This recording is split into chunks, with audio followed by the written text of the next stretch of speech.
First, head over to the Contacts tab in your PulseGrowth dashboard. From here, you can select the contact or contacts you'd like to email. You can choose a single contact or multiple contacts depending on your needs. Once you've made your selection, click the Send Email button from the menu, then click Confirm and proceed to move forward.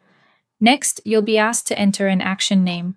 This is just for internal reference, so you can label it however you'd like. After that, fill in your from name and email address, then add your email subject line and, if needed, a pre-header to support your subject and improve open rates. Now it's time to create your email content.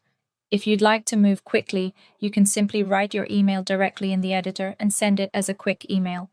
If you'd prefer something more polished, select the Smart Builder option.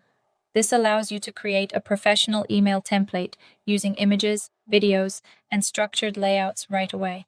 And if you already have templates created, you can simply choose Existing Template to select one from your library and reuse it instantly. Once your email is ready, you can decide when to send it. You can send it immediately or schedule it for a specific date and time by selecting your preferred day and time from the scheduling window and clicking Confirm. Before sending, take a moment to review the additional settings. Here, you can enable click tracking, UTM tracking, and tags, which help you measure performance and organize your contacts. You also have the option to send a test email first, so you can preview everything and make sure it looks perfect before it goes out. When everything looks good, simply check the confirmation box and click Send Email, and that's it.